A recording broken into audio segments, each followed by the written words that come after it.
There we go. We had to fix something. Yeah, because I started playing some random effects. But we are good. We are good now. And yeah, we're good. We are live. Welcome back, everyone, to another episode of the Study Room Podcast, the most famous podcast on the planet, I like to call it. It's dream big and we'll achieve actually big stuff. But today we have we have an exciting guest. We have another student in the house, in the building, in the cell. He, as far as I know, is like a digital nomad in a way, traveling everywhere around the world. And he also is studying creative media in our school, in the bachelor program. So we're gonna have a fun conversation. It's gonna be it's gonna have a great time. So if you do like it, then yeah, leave a like, share it with everyone else, and yeah, let us know what you think. But with that being said, Jordan, thank you so much for being on this episode. And thank you very much for having me. Yeah. How are we feeling right now? How's the emotions going on? How's life? Everything's going good. Right now, in this moment of time, I'm pretty excited. It's like my first podcast that will be somewhat professional. We're very professional. We are very professional here. Yeah, it's you will not find a better one. I try to do one myself, as I told you before, and this is far ahead of where I started. So that's great. Life right now, it's I'll say it's good, but there's always rough paths, and the best part is that I've came through it. And if you keep going through those paths, you'll keep making it. So yeah, that's my focus, is just to keep going. And everything that comes through is a lesson, and I'll just get through it. Yeah. No, amazing. I mean, look, if you wanna step up your podcast game, you can always come here as well and record. So you always have the chance. Yeah. We'll hook you up. We'll hook you up. But no, it's good to know that you're doing good. I think the way that I want to take this conversation is going to be we're going to touch upon a little bit about, of course, your childhood, your student experience before you came to Haarlem Campus, and then we'll see what else we can probably discuss. Yeah. So there will be topics coming up. I guess where we can start off from the beginning, from the Big Bang, from the time when God created Adam and Eve. Can you give your short, let's say, backstory? Yeah. My childhood, as you would call it, is very complicated. When I was 3 years old, my parents got divorced, and since then I've been traveling with my mom, and she had custody of me all over the world, and I went to international schools in different places. So my childhood is never really settled down, and I don't really have a place where I can call home exactly. So I'm used to being on the move and seeing new places, meeting new people, and that's basically my childhood. Yeah. So is it, because we've spoken a little bit about this also, like just around the school, do you have specific friends already in each of those countries? Because it's going to be very difficult to socialize if you just constantly move around. I would assume it's be very difficult to actually make long-term friends who you can still speak to, even let's say now till this day. Yeah. Me personally, I'm very good at maintaining like my friendships, and since also meeting a lot of people are going to come in and out of your life, and then you also can view it in a certain way. Like some people would be like a lesson in life to see like, oh, this person does this, and maybe our relationship wasn't that good because we ended it like this. And then some people's are blessings, and those would be recommended like my best friends, because everywhere you go, every new school, you'll have that one friend that you're always hanging out with, like you have like the strong bond with, and they will be like the blessing in your life that you will keep in your, like that you would want to keep in your life. And everyone else it's more like, if I go to this country, it's like, oh, I remember this person there. Yeah. I'll shoot them a text, but like that's mostly it. But you always have that couple people here and there that are like your main contacts. Definitely, yeah, totally agree. But how did you experience it? Like, how was it for you to change places or locations that like you can't say like suddenly, but like Yeah, very just always happening. often. Yeah, it was very hard in the beginning. In the beginning, I was not used to it, of course, and I felt hurt because I was leaving my friends and also like family I had there, and starting a new life over and over again. And like you always had doubts, like, will I make new friends in this school?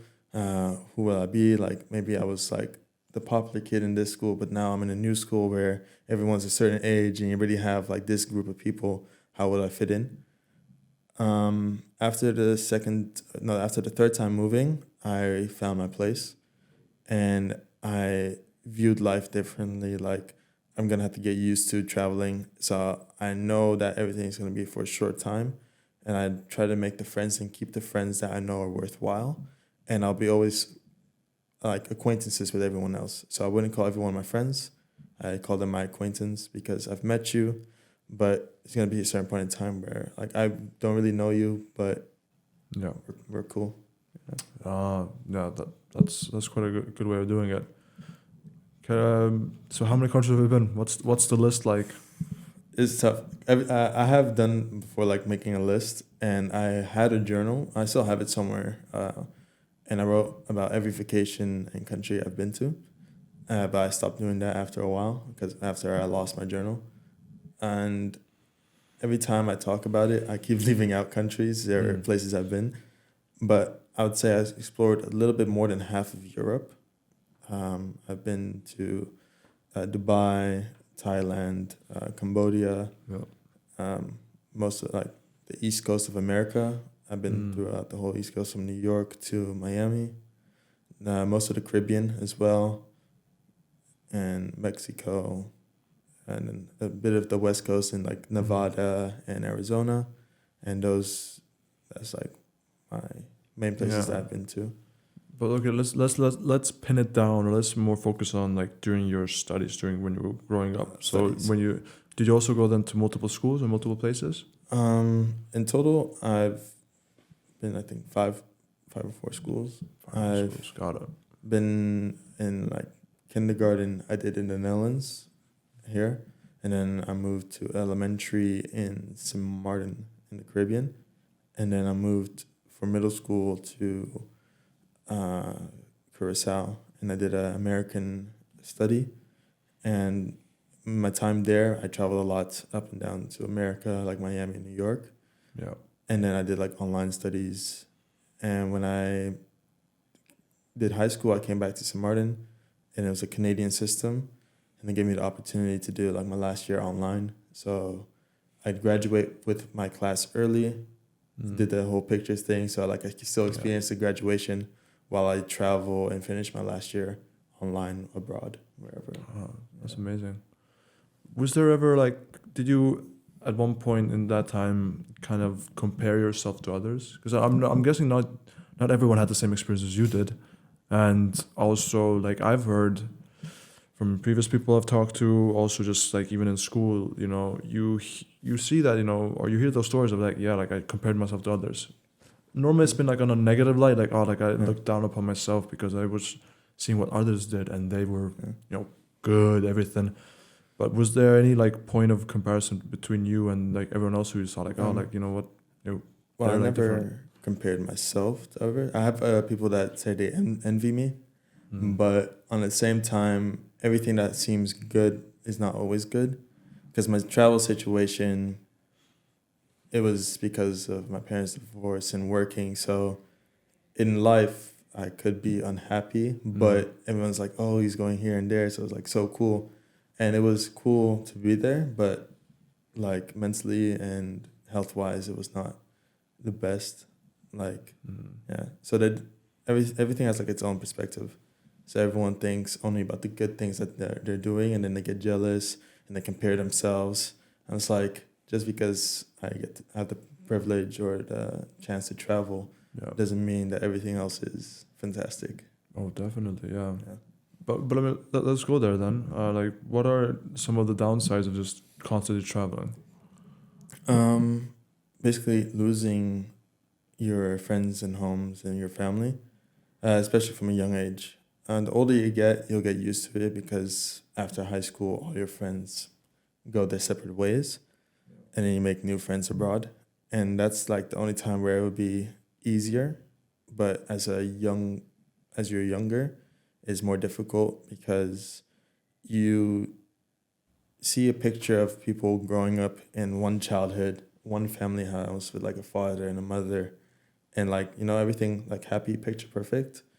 And I lived most my childhood without my father and my mother, and my mom was there more because I went with her, but she worked multiple jobs to take care of me, and I was just like home alone most of the time, and it helped me become independent.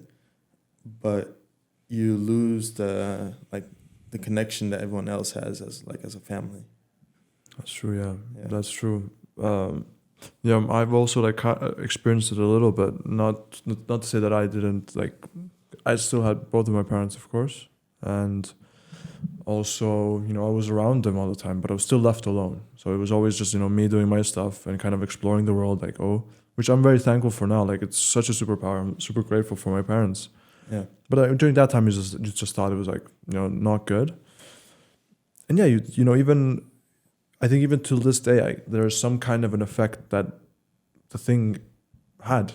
There's certain things. Maybe it's like a connection with certain people. You crave it a bit more because they give you a feeling of like they give you the essence of parents. Like it's kind of like a parental love that you feel, and then you are super attached to it, even though it's kind of just like you had missed that before, so now you're getting it afterwards. Yeah. So I can definitely understand that point of view. I do have another thing like that I've noticed is that people that do stay with their family in one country, they sometimes are afraid to leave. Like I feel like their city would be like their box, and everything outside of it would be outside of their comfort zone, and they're not used to being without their family or being away from family or with friends. And I think I'm grateful that I was able to live my life and meet people from all over the world, because I get to understand and feel multiple cultures and explore the world, which is beautiful as well. And I feel like if I was stuck in one country and one city with a happy family, with the knowledge I have now, I think I prefer my life path that I have so far. Yeah, no, definitely. I had this conversation with Christian Zeron. He was on the podcast before this one comes out. He's from the US. He's Italian American. He grew up there, has lived there whole life. But yeah, we also talked about choosing what you want to do in life, and I brought it's quite crazy, but certain people just want to stay in their own little place, in their own little village or whatever, because I was bringing up an example of that so I was in the army. I was in the army before I came here, so I took a gap year after I finished my high school, finished 12th grade. I took a gap year, went to the army, and I was already then thinking about traveling abroad, seeing what else does life have to offer, in terms of the world that's right in front of me. And I was asking around not to say the soldiers, but the group who I was with. I was asking around, like saying, what's your future plans? What do you want to do? And a lot of them said, I just want to be in my hometown, might become a mechanic, might become just do something in my own town. Like I don't really have any aspirations of going abroad, studying or whatever. And to me, that was like a very surprising thing. Yeah. I was like, whoa, don't you understand that you have so much availability in life? You can do really anything you want to. Yeah. But then again, certain people are just very comfortable with or want to just stay in their own village, stay where they grew up. Grew up. They also live their life there. Some of them are just like that. I cannot control them, but it is still always surprising to see that Yeah. even though you might have a different opinion on how should like life should go for younger people. Yeah. Because I feel like then we would have a bigger picture of life.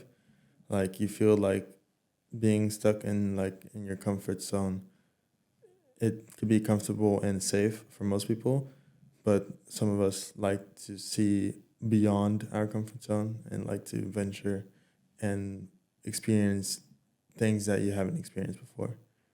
And I can't, of course, you can't like tell someone to do that, but I never like tell someone like, oh, you shouldn't. But it's like my opinion, and maybe if they relate to it, then they might take it in thought. But you never really can tell someone like, hey, don't go home. Let's just travel instead. But Oh, definitely. I mean, it's also depends on the circumstance and environment you grew up in. If you grew Yeah. up in a smaller village, you might not know the things that you learn at a bigger town or a bigger city. It's kind of Yeah. like the same way that when you ask people in the States that, oh, where's this random European country? They're like, I don't know. yeah, Because they don't know. They're kind of always in their own viewpoint, let's say. yeah, So they have a limited amount of knowledge about a certain thing. And I think it's also the same when you grew up in a village or anywhere really. yeah. So it's very much about that. I get that. Yeah, it's also like with the question like, do you prefer a city or a beach or a farm or in the mountains? And for me, like I can never really choose one. And always say like I love the combination of like the tropical weather and then the city life. And then that's why I got a big connection with Miami, because it has the city and the beach and like the tropical weather. So it's like, for me, it was like my perfect place. Yeah, but it's complicated sometimes. Oh, of course. I mean, I would wish that I would have a mountain in my backyard. Just go hop on a hike. Sadly, in the Netherlands, there's no mountains. Yeah. Shocker, but there's no mountains. It's very Yeah. low. There are some hills. Yeah. But it's not that much mountainous. But yeah, I mean, it does really depend on what you prefer. But some people just don't have the means to also go. Like even for me as an international student, it was a struggle for me to actually get enough funding, let's say, get enough money to, take up such a risk of coming here abroad. It took me years of work.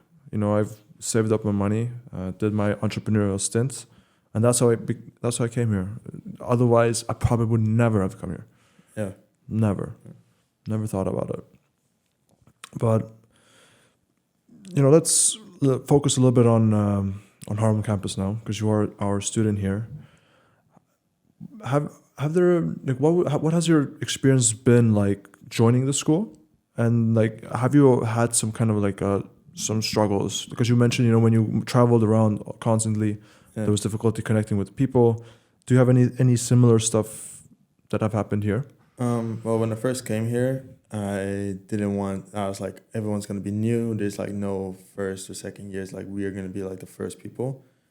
And I felt like every time I traveled, everyone's always closed off and are afraid to like start a conversation.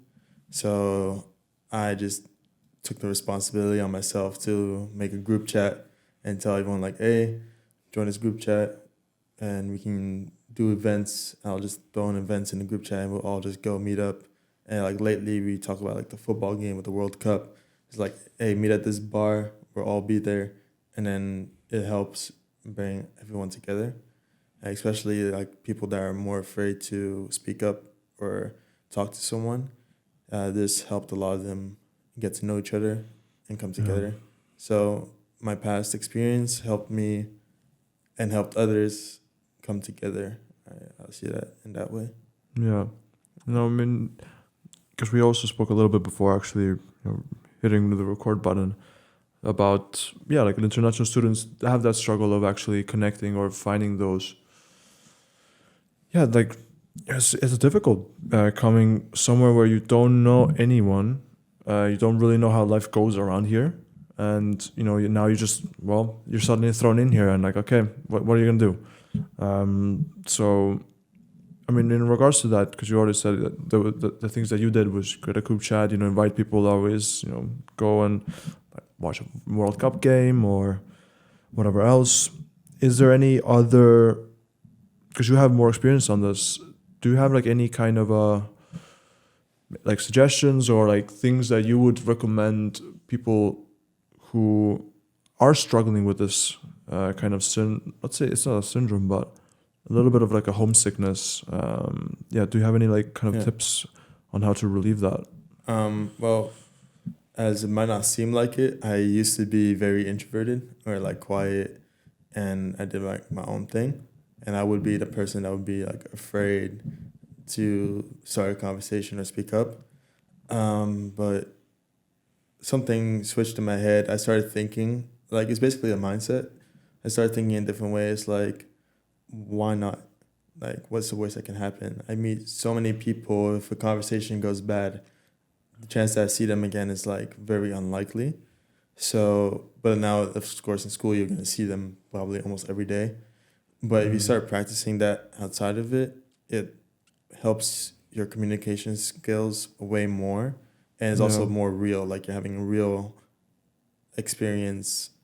So then you can use that practice to meet more people, and then you know how to communicate better. Yeah.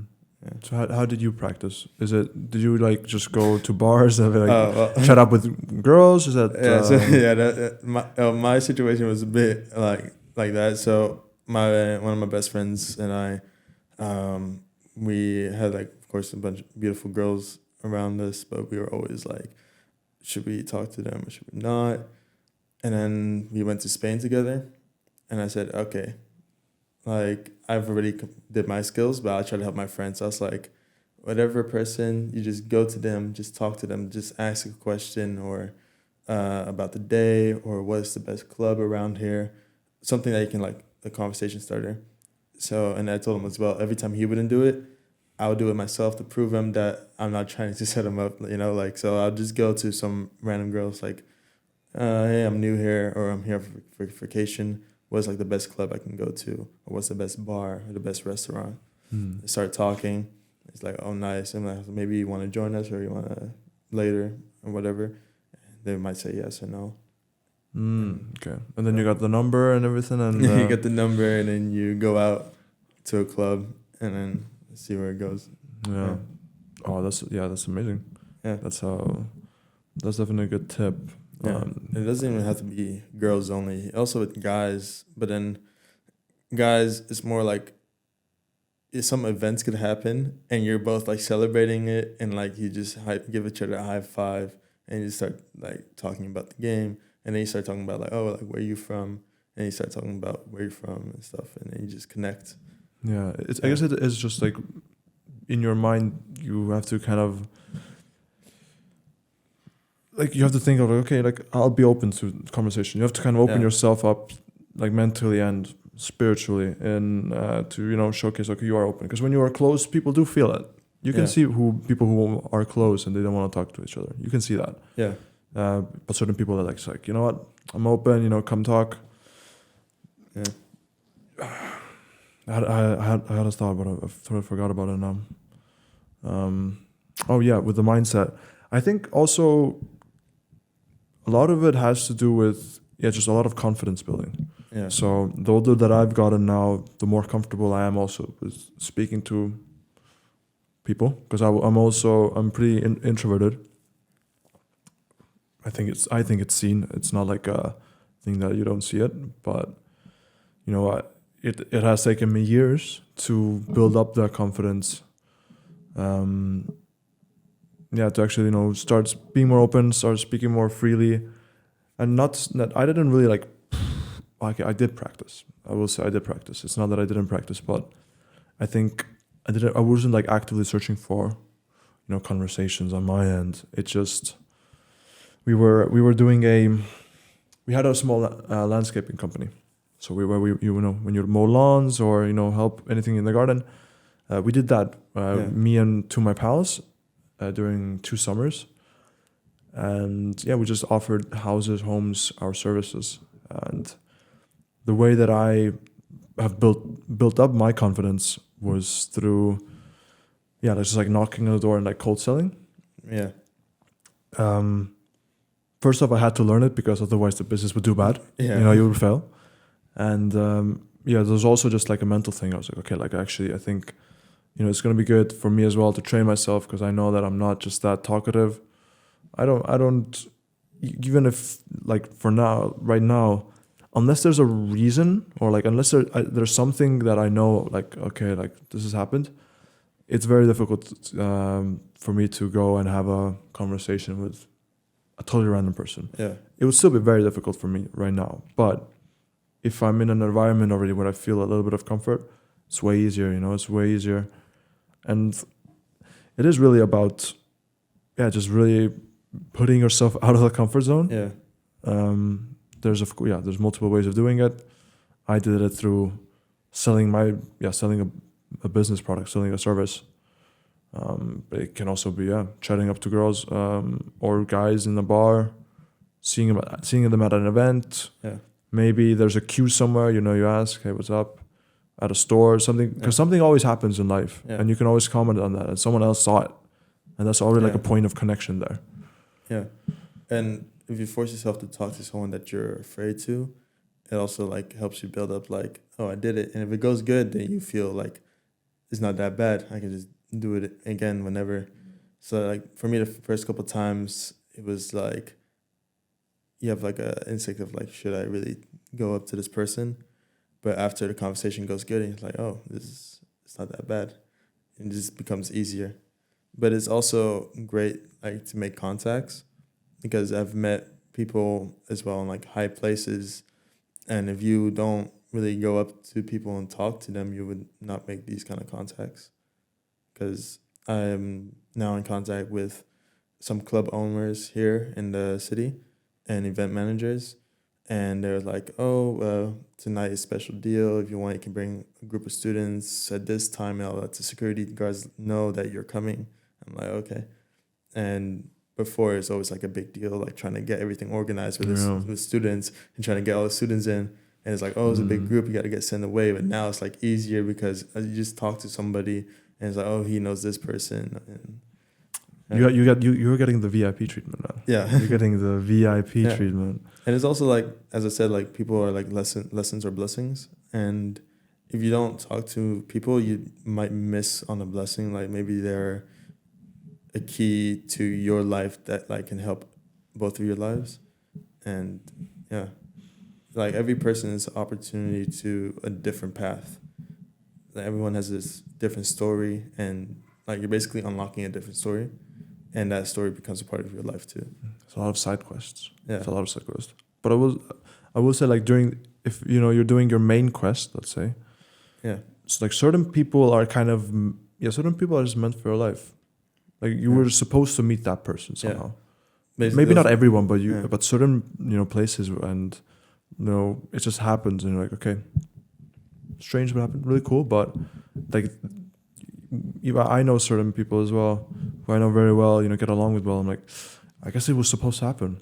Like it was like written already. Like I didn't know it at the time, but now I'm looking back, I'm like, it had to happen that way. Otherwise, life would be totally different. Yeah. I had as well, I made a friend, and after that I didn't see her for maybe a year, and I went to Thailand. And in the middle of the street, she was walking. Well, she saw me and she sent me a text like, hey, are you in Thailand right now in this city? I'm like, yeah. He's like, oh, wow. I just walked past you. And then we met up later. And it's like, it's like our paths cross. And we're like halfway across the world. And we're just, I guess, meant to just meet again. Or That's always like an amazing feeling. Yeah. But I mean, sometimes, when you are very like scared, like, you're not really feeling that comfortable, not that confident when you're going up to someone who's new, who you don't know. When you mess up the conversation, it can feel really bad.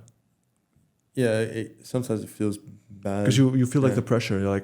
You started like maybe mumbling, or you start like words don't come out like fully. You start stuttering, like, There's also like it depends, of course, on the person who you're talking to. Because if they create a more comfortable space, it will be easier for you to communicate. Yeah. But sometimes you just still like start mumbling, stuttering, everything.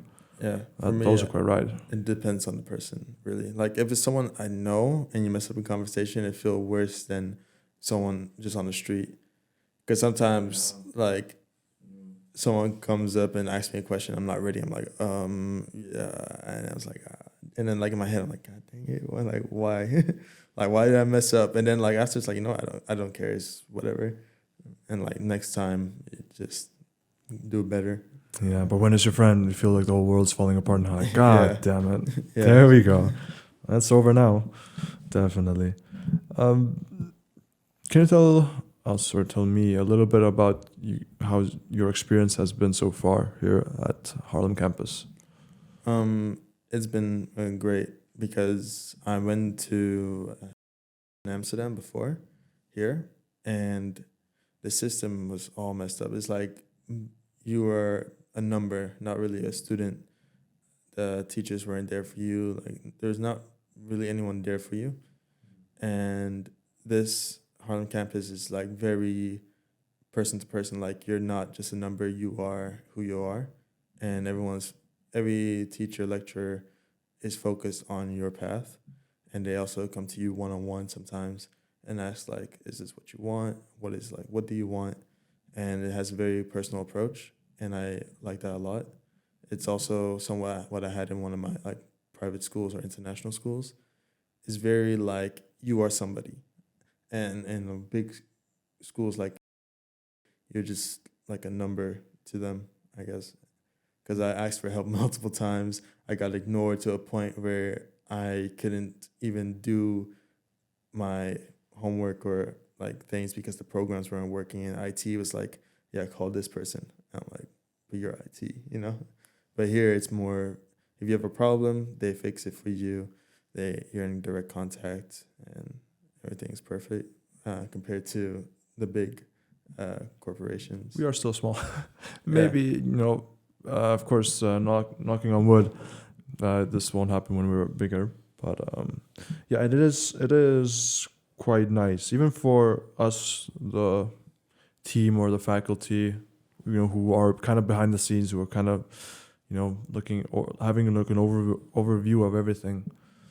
It is definitely nice because everyone has had everyone has been a student, Yeah. right? So you always have that certain type of experience which you can take into a job when you are gonna work in education. You know what doesn't work, you know what you don't like, and when you see something that's like, okay, I think that's the way I believe it to be, I'm gonna go there and work. So you always have the right people in terms of the mindset. That's I think what we have as well. We have the right mindset. Exactly. Everyone's like, okay, we know that this is what we also believe in.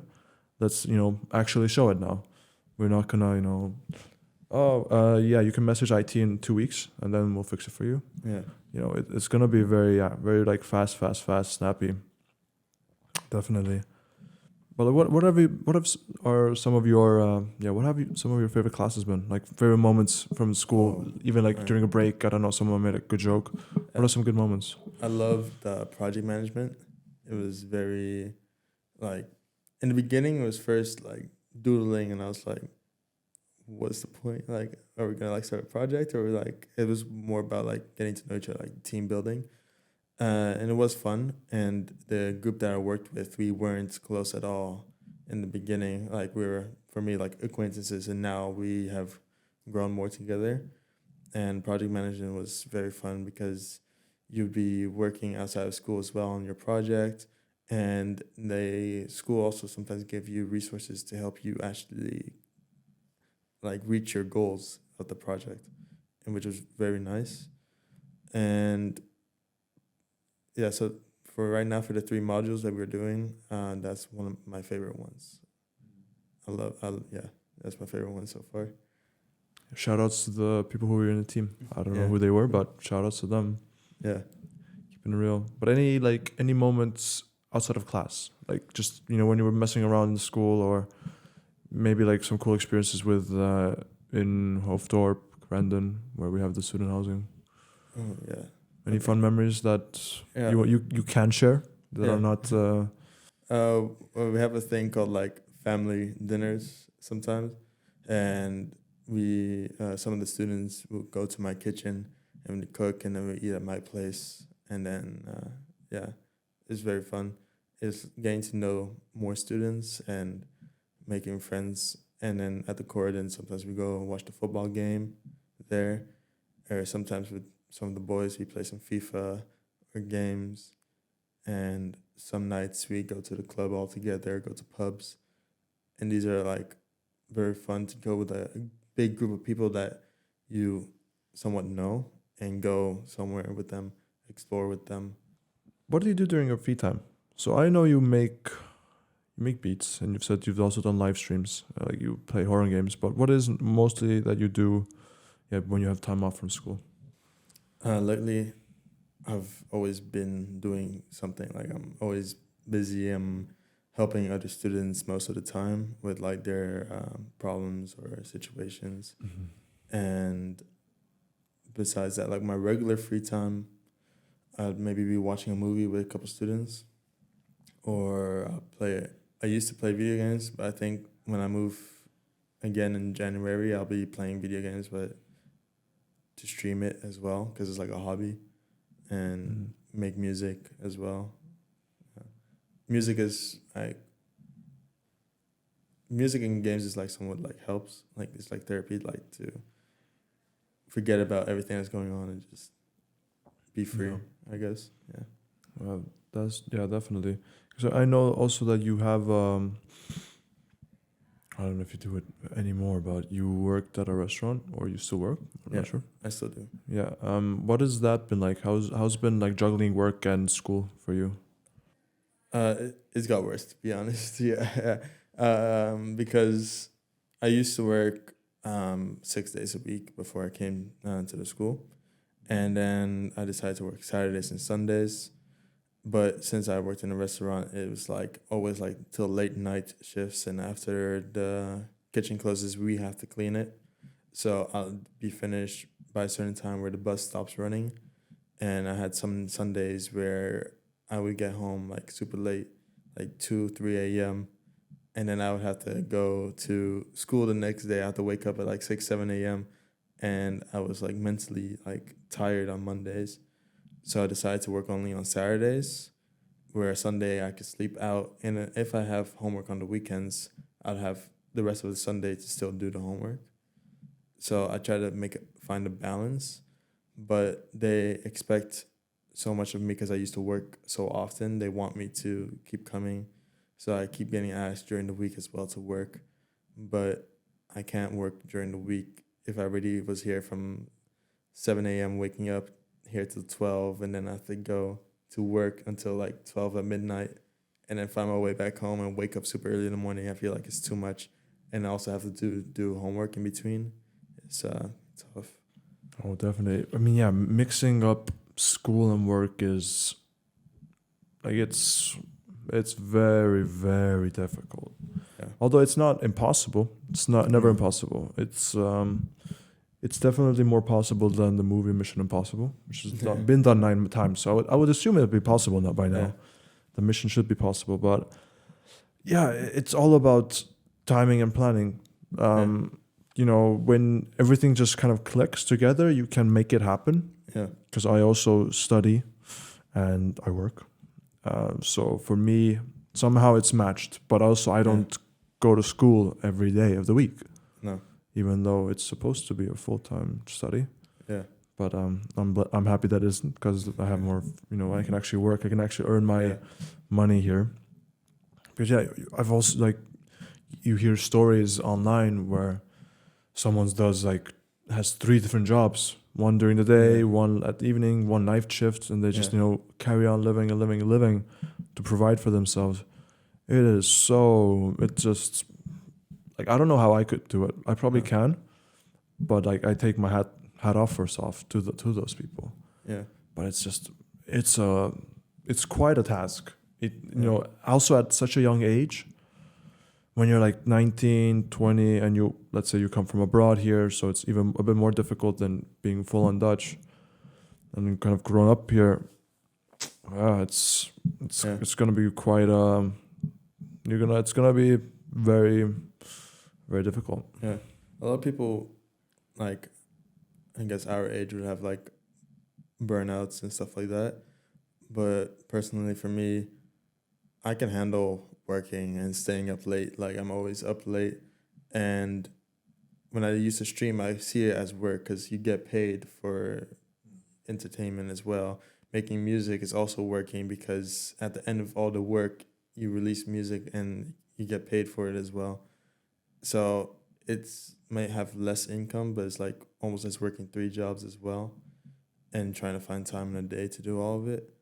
But the restaurant is like the main source of income, and I feel like if you have a main source of income to find a day job where you can have enough sleep in the morning and in the night, so you don't have to stress about if you work early in the morning to wake up early enough, or if you finish late at night to get home on time to wake up to go to school.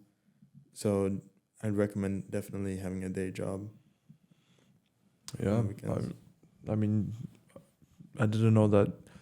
Making money as a musician is quite difficult. So if you say you are making money from making music, Yeah. I would like to know who it is, gives you the money, because so depends on what you do. So if you just sell the beats by itself, you have platforms like BeatStar.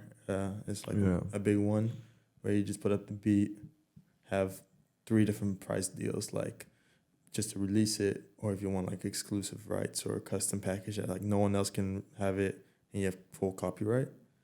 And then if you release music, you can't just go to Spotify and say I want to release something. You have distributors or record labels, and depending on your distributor, there's like royalties. And if you have a paid distributor, you get 100% mostly. So I get 100% of my royalties, and I pay like $20 a year. DistroKid. Yeah, DistroKid. And then you have TuneCore, where you pay like $10 per track to have it up for a year. And then you get, I'm pretty sure, like maybe 80% royalties, or maybe 100. And then like there's some for free where you only get like 70 or 80% of your royalties, and then the distributor keeps the rest. Yeah, I mean, I guess it also depends on the audience that you have. Yeah. Like because I also make music and I publish it. I have some of the tracks on Spotify. I kind of go more of like an artistic view, not just like making money. Yeah. But even like it depends on the size of the audience you have. Yeah. If you have like 1,000 people, you will get like some euros, some dollars from it, but not that much. It does have to be a very big number. Yeah. I started off doing it as a fun, and I said, why not just upload it? Like you could make some money. And ever since I started, I got better and I'm getting more recognition now. So yeah. And it's weird now too, because I have people messaging me out of nowhere. It's like, hey, I heard this song. It's like really nice, and sounds cool. I'm like, oh, thanks. I appreciate it. And my mom came to me as well recently, like I think 3 weeks ago. It's like, one of my colleagues said that you make music. They heard your song or something. And I was like, what? And she's like, send it to me too. And it was like, wow. Like it's really like somewhat like making its way somewhere. And yeah. But I believe starting little things and giving it out to the world, and then if it starts going good, like it's a sign like, hey, might be something for me, and I just can keep going for it. Definitely, yeah. Oh, that's amazing. Yeah, but like the main source of income, I guess, as like music wise, would be featuring on other artists. Like they pay you money to feature on their song, and concerts and stuff like that. Yeah, or shows, exactly. Shows. Yeah. It's mostly, I think, actually shows. At least a lot of DJs earn money through touring. That's like the main source. Touring is like the main source, and then if you're a really good artist, then features as well. Or even just your own releases.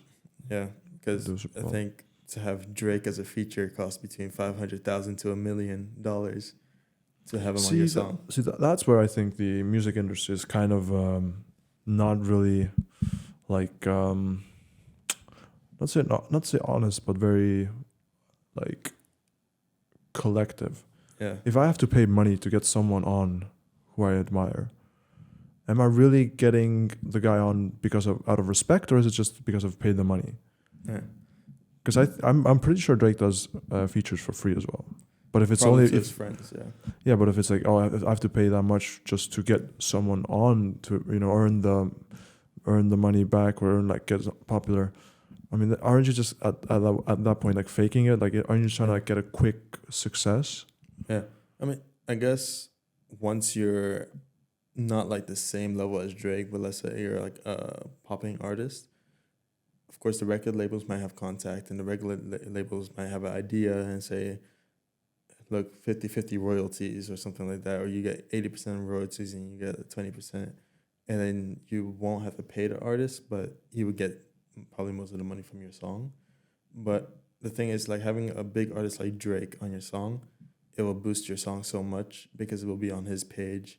It will be promoted most likely everywhere, and you will have such a boost in your career because of a person like that. So when you pay him, you're paying him so you can keep all the royalties, but you're also paying him for promotion most likely as well. Yeah, it's like Drake is its own business, its own company, and then you are as well. Yeah. Yeah, but to be honest, if there are any features, it's always terrible for some reason. Yeah. They're never like good. I think it's always like with music as well. Even to preface, I haven't listened to Drake in multiple years.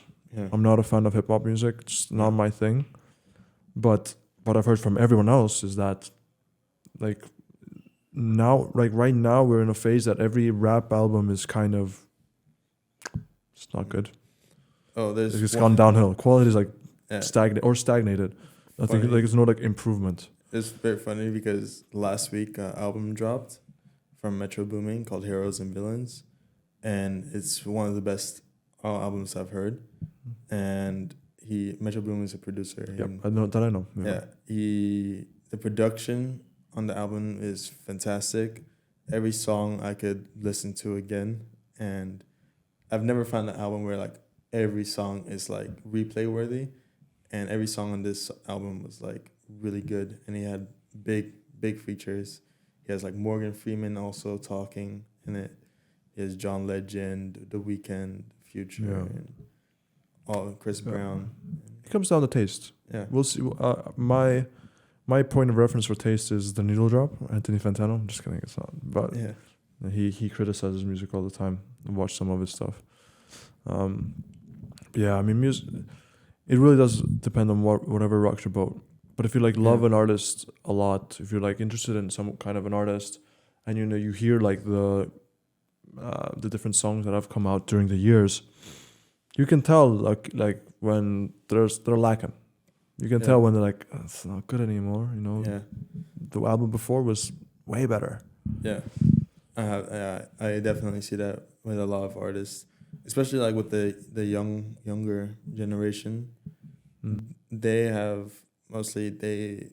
make something and they blow up like super fast, and they're getting so much recognition and they're becoming like a star. But the younger artists nowadays, they stay alive in the game very shortly. Like, and the ones that are more older that has like perfected everything about their voice, they perfected their music style, they're more likely to remake good songs and stay in the big music game longer.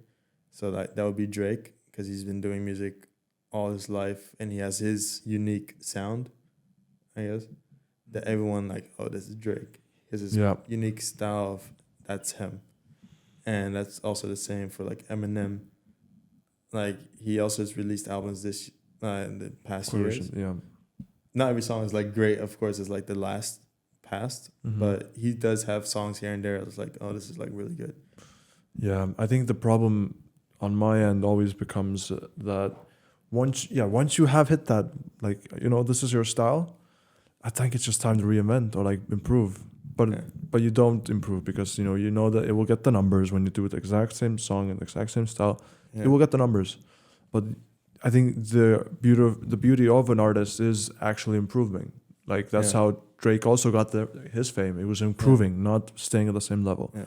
Also with who else? Also like with, let's say, Tame Impala's, for example, or who else do I have in mind? Like Beyonce. There are certain artists like, but it was always like improving this, reinventing themselves. My I wouldn't say that Kendrick Lamar has put out the same album like multiple years at a time. It's always No. been different. No, but Kendrick Lamar compared to the other artists is very lyrical and That's he's true. very talented. Like he is a good- he yeah, yeah. tells stories and things like that. That's true. And for someone, I feel like XXXTentacion, he's as an Yeah. artist, as a super young artist, he has explored a lot from sad to rock and heavy metal to Yeah, he just was very regular experimental, hip hop to mosh pits, and he experimented in all these genres, and some of them are actually like really nice, and some of them, of course, if it's not your music type, it's like nah. Yeah. But the fact is that still, for that genre, he made it come alive as an artist, and that's risky as well, and also very talented. Well, definitely. I think it's just like always kind of because at one point someone will always take over you. Like Yeah. Drake won't be at the top forever, but if he plays his cards right and the way that I would see it is as trying new things, broadening his kind of his influence on certain other styles, it can make his career longer. Because if you just stay on your laurels, if you don't change, someone's gonna be better than him. Yeah, I mean, by this point, Drake already put his name in history. Like he's like one of the I'm guessing top. he might want to go higher though. I don't know what the next step is, but there's definitely aspirations to go even a higher level. He could do that if he would want to, but it's like he's now at the point where if he stops, he would still be in history, or like he left behind like some kind of legacy, I guess. Yeah, of course. Yeah. I mean, some of the songs are iconic. Yeah. God's Plan is iconic. Also, Hotline Bling was quite iconic. Yeah. Just Dance. There's a lot of great hits that he's put out, definitely. But it's, but when you are as an artist, even or as a fan, you can get disappointed as well. Yeah. When it's the same stuff. You're like, well, I've already heard this 2 albums ago. Why do I need to hear it again? Yeah. For me, it's like Migos. They were huge when they first came out, and like that's like we always listened to them. Mm. And then like 2 years, I probably haven't heard a single song again. And then because they also went separately, but when Offset or Takeoff passed away, I listened to an old song again. And I was like, oh yeah, I remember. Like, I don't know. It's like music. It disappears in your head, but as soon as like it starts playing again, it's also like nostalgia. Like yeah. Oh, definitely. I mean, I think Culture One, because that was the first Migos album, was Culture One.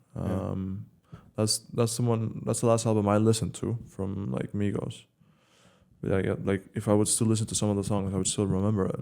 Yeah. I still remember like the Sweatshirt song, Bad and Bougie.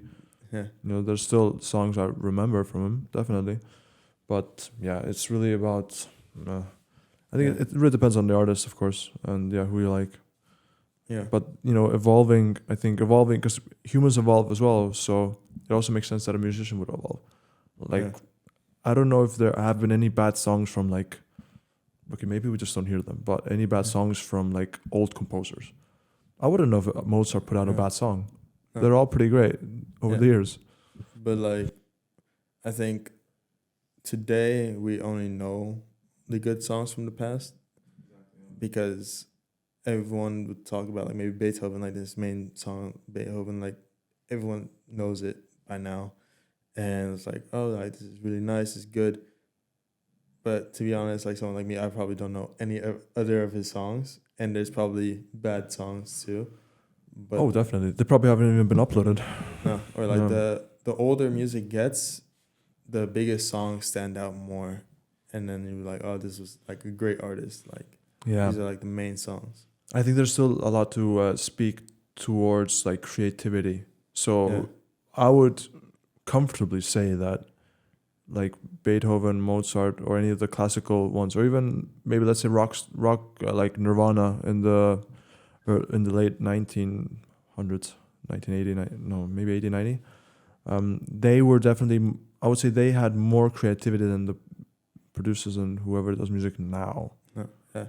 Well, there's only one thing is there's no new sound.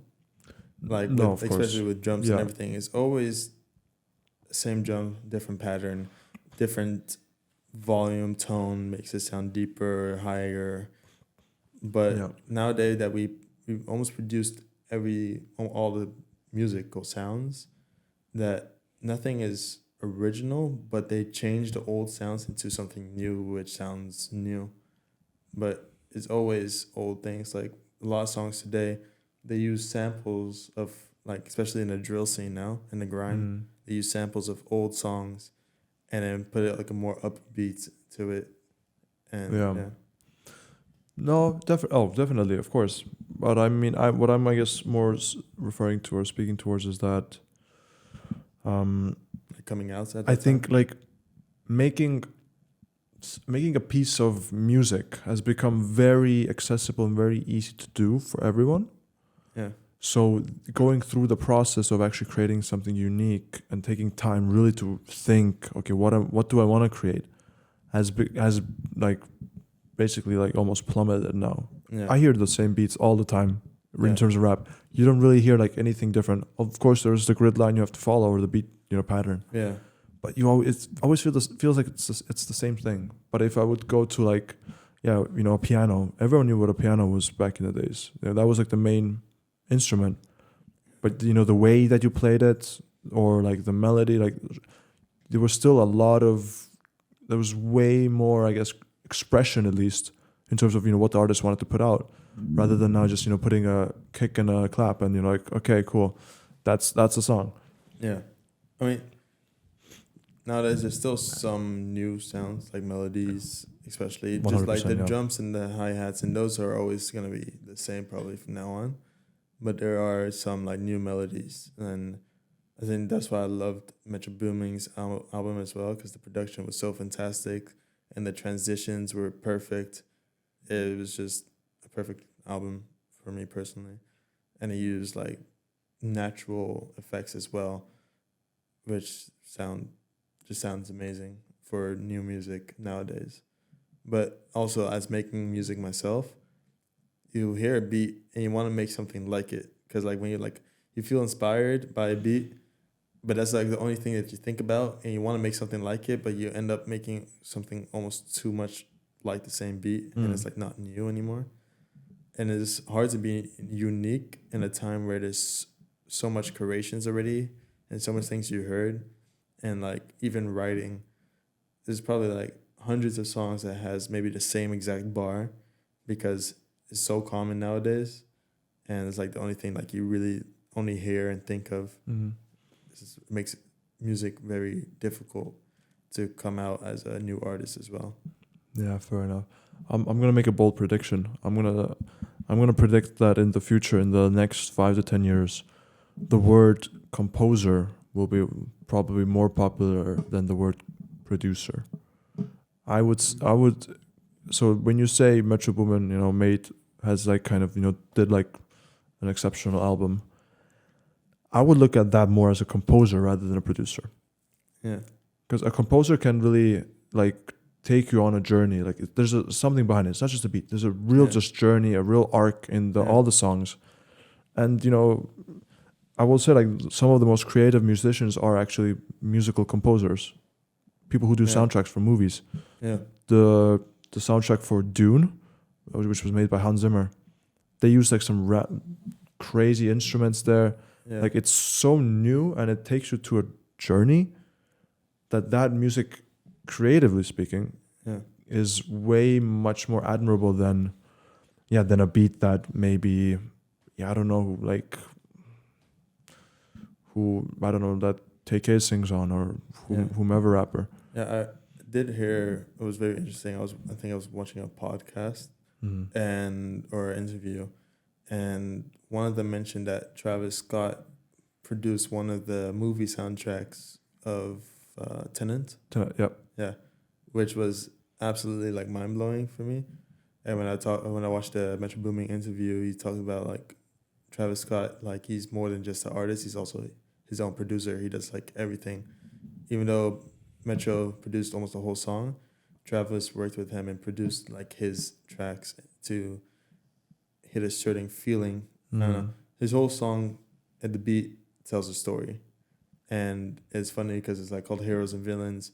You have like the hero, like the upbeat, like good vibes, and then you have like the dark and the thunder, and everything was just like, I don't know, just perfectly made. So I guess it could be composed as well. But I think he's just big known as a producer. Yeah, of course. Yeah. But I would at one point put them into the ballpark of, you're not really a producer, you're a composer. Yeah. But then it's just becomes a matter of, okay, what do people want to listen to? Some people just want to listen to like a nice beat, like a nice like a house track or techno beat or trap beat. It's not really about everything else. It's just getting that vibe or getting that rhythm in. And some people want a more of like not even melodic, but just more of like a story, like a journey that you go towards. Yeah, that's why I also like he uploaded his album twice, and once with just the instrumentals. So if you wanted to, you can also just listen to the whole album, just instrumentals only. Yeah.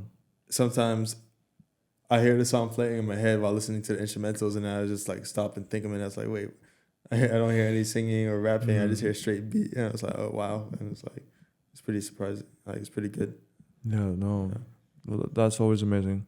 Yeah, music is such a good thing. I don't know. I don't know what I would do without music. What I would do without listening to music. Yeah. Making it, of course, as well. It's totally also very like a therapeutic thing. But how else do you express your creativity outside of music? I love clothing, so I always wanted to start as well my own clothing brand, and I might not be the best artist or drawing. I tried drawing some stuff, but it did not turn out the way I envisioned it. I feel like I have a big vision and ideas, but I need to probably work with people that can create some of the ideas. So I'm getting used to Photoshop as well, but I contacted or have friends that draw and stuff. I'm like, this is like an idea. So like I write like somewhat of a story of an idea. Like this person is doing this, holding that, and then they draw that idea, and I want to try to put it on clothing. Mm-hmm. But it's still a long way to go, and it's like one small idea out of like the many I have. And I have like a lot of plans and ideas I have to express my creativity in different ways. Yeah. You do have good style. Even though I would never wear the style that you would wear, but I do have good style. Thanks. So I'll definitely have to compliment you on that. But yeah, I think I also had this conversation with Rochelle when we did the podcast together with her. And yeah, we also like had a little bit touched upon that, everyone has their own way of expressing that creativity, and everyone is creative. Sometimes the people are just not put into the environment of being creative, or they just think I'm just a numbers guy. There's no creativity there, but everyone has that specific thing they're just very creative at, even though they might not think of it, but they're very, very creative at that. So would you say that yours is then clothing, like designing clothes, or is it more music? No. Oh well, my creativity is You're suave talking to girls. It's very broad. I don't know. I feel like I can do so much, and I have so many ideas and so many plans. Like, I wanted to design a video game, so I'm creative in like making story. I can make stories. Mm-hmm. I see like ideas and pictures in my mind of like different things, and I don't know. On a day-to-day basis, like even when I'm walking around, I'm just like by myself and just absolutely nothing going on. I just look around and just like think of just things around me. I don't know. It's just like trying to make everything more unique and creative, even though it's just a house. So it's like notice small details and things. Yeah. Oh, nice. Let's talk a little bit about stress. How do you handle stress when you have it? Let's say like in terms of specifically school. I mean, maybe you've not experienced stress. I wouldn't know, but if it was only school, I would not be stressed. I'm pretty sure. Fair enough. Yeah. Stress for me comes from multiple sources of things. And I feel like if multiple sources come at me too fast at the same time, it generates my stress. So if unannounced, say I have to work at this time, and then I have already planned at a certain time, and I need to do my homework that same night for school, and then like I'm like, oh, like where to start, what to start, and then like I'm so lost, or like I don't know. Sometimes you're stressed about things that's too far in the future, and then once you learn to like focus on the today's stress, like the things that actually have to be done before, and forget about the future one, and just have a reminder in the future, and you're like, okay, go one by one, like catch your breath and like go into it. But for me, when I'm like super stressed, I'm trying to do too much at the same time, and then I end up like just not doing being productive at all. Yeah. All right, fair enough. Yeah, I think stress when it comes to students, when stress amongst studying or just life in general at the age of 19, 20, or is very. I think that can be like the first time where you actually like truly feel the real essence of stress. Even though, I mean, you can feel it before, but like you definitely will feel it at this age. And I mean, I always, the way I approach it is, I remember I had when it was my first year of studies, when I kind of studied online, like when I came into the Netherlands, it was an online study because it was during Corona time, and we had like a class about personal development, let's say, or like we had to pitch ourselves, like, present ourselves, and the topic of like the day, or not the day, but the lesson was stress. It was like kind of getting through difficult moments, and I remember that there's some people, of course, when they were telling some kind of stories, they broke down because it was emotionally that much. But also I remember, well, it's like when this teacher asked me, like, okay, so what's up, like, how do you deal with things or whatever. I remember saying to her that I do not know if I felt stress or not in life, because I don't think of that word when it's a difficult time. So I've never really put a difficult moment and correlated it with stress. I don't think it's stress. It's just a difficult moment. Like, how can I fix it? It's not like, oh, I'm feeling stressed. I'm feeling so bad. It's like, I don't want to put myself into the negative mindset. Yeah. I don't want to put myself into that spot where I'm like just looking down on myself or like feeling bad. It's really just more about, okay, there's a problem. How can we fix it? It's going to be, it's tough, but it's going to get over it. But I would never, because once you put a term onto something, then you automatically in your mind, you kind of start also acting that way because you already like put yourself into the role. Yeah. For me, I'm in the role of being stressed before I know or think that I'm stressed. As an example, one of my friends came to visit me, and I had to put him on a train at a certain time. And at the same time, another student was calling me because they had an issue at home. So I was on the phone trying to solve the issue, trying to get him on the train at the same time. There's people standing in the way. I come across someone in person that tries to like talk to me at the same time. And then you're busy with like all of a sudden with 5 things at the same time out of nowhere. And then you're like stressing, like, I just do this, like stop that. You just want to hang up the phone, and you just get on the train. You're like, just do this and just get it done with. But at the moment when all of that's happening, that's like when I guess I'll be stressed. I feel like stress, like the word stress is the same word as the word divorce. Yeah. No, I'm saying divorce, and here's why. It's because when you get I'm not married, but when you get married, at least I've heard, I've watched people who are married and talked about their experience, because I also want to get married one day, so I want to prepare myself in knowing everything. But there are like certain families are like, we never use the D word. We never use the D word. Because once you say that word, your mind is already kind of like in that space, and then something might actually happen. it's kind of like, not to say like preventing it, but it's like a superstition almost. Yeah. You know what? Like, I'm not gonna say it just in case when I do say it, something might bad happen. Just like having a like negative mindset. If you think negative things will you only notice like the negative in life. Exactly. If So you think positive, you'll notice the more positive in life. Correct. And that's what I would also put the word stress.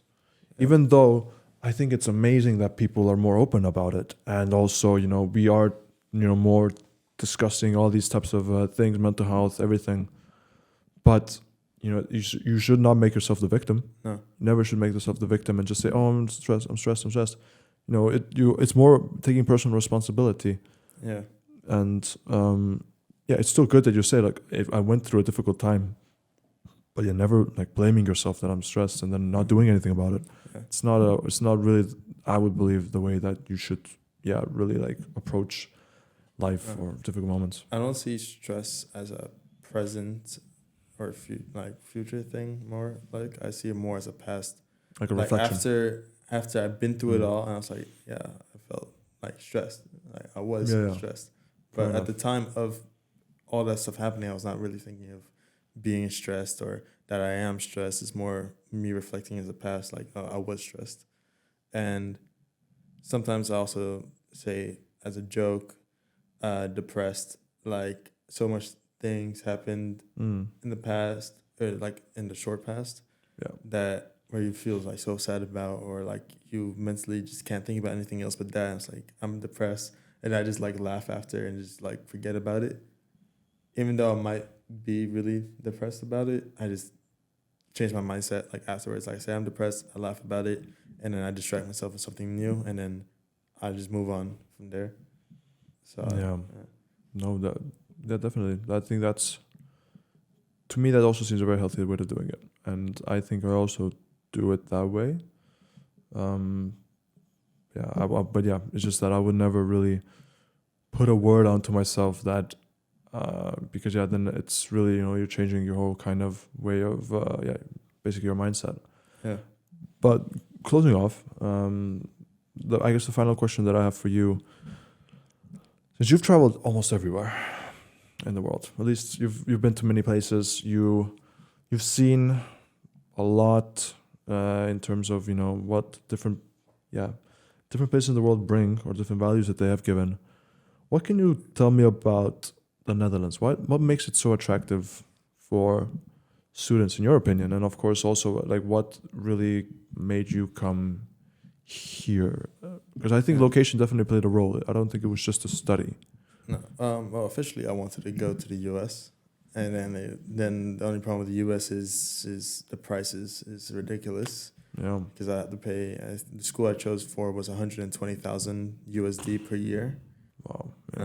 And my family was like, well, we're not supporting you on that. And I was like, well, dang. The main choice I chose the Netherlands itself is because I had a Dutch passport, and they said it would be cheaper for me to go here for studies and living. I can have like the traveling advantage. And they said, if you want to like live cheaply, that was like the main reason. The main reason why I chose it is because it's easy to travel.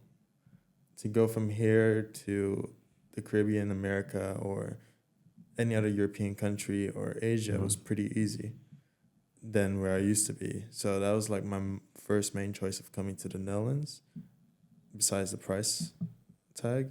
Because I still do want to do a year abroad, and then the price doesn't matter because then you're abroad still. And then, I think the main reason why students come here is that's complicated for me. As an international person, Amsterdam would be my favorite city because it's the most diverse of people. And I have very good friends studying in Eindhoven and Tilburg, and they're very Dutch cultured people there, more than Amsterdam. And I feel as an international student, being an international person, Amsterdam is way nicer than there. So it also depends on what kind of person you are. It's very complicated, I think. I'm not sure how to put someone else's shoes in a certain country or city then yeah. Oh, fair enough. What I heard is I read a statistic somewhere that said that Amsterdam Schiphol, I don't know how to pronounce the name, but the Amsterdam airport is, I think, the second largest airport by like humans who travel from it in Europe. It was first place, but now I think one of the Istanbul airports took the first place. Yeah. So it is very, like, in that sense, like, you can truly just fly anywhere from here. Yeah. It is basically in the middle of just Europe. It's like the perfect place for everything. Yeah, for like to go to Asia, or like at least on our coast side, to America, it's like by the sea, so it's like pretty easy. Yeah. And most flights land in like Amsterdam and Schiphol airport. Lately from the Caribbean, because KLM and Air France now united together, they made like the step overs, which are very annoying nowadays. Yeah. Oh, okay. But because you have to like step off at France after a 12-hour flight, and you have to wait 3 hours for your next flight to go to Amsterdam, and like it was like 1 hour like distance. Like, why just not land there first and then yeah, politics. Yeah, but back in the day, when I was younger, it was more direct flights, and it was very nice. So yeah. Look, Jordan, it's been amazing. We're gonna leave some of the links. Let's say we're gonna leave your music in the show notes. We're gonna plug you as much as we can. If you are listening to this at this moment, you enjoyed it, you loved it, leave a like, subscribe. Find us on anywhere. Find us on Instagram at Haarlem Campus or on our website. Go check out what we have to offer in terms of programs, all our bachelor programs, also our masters, which is coming out. And yeah, look, I wish you the best of luck in the upcoming week, and of course also the year. And yeah, Jordan, if you have any last words, you can say them now. But until thanks so much for coming on. Enjoyed my time here, and it was very fun. I'd like to probably do it again in the future. And yeah, thank you for having me. We'll get someone else as well then. It's going to be like a 3-person episode. Oh, okay. We'll make that happen. Yeah. But yeah, okay. Take care, everyone. Yeah.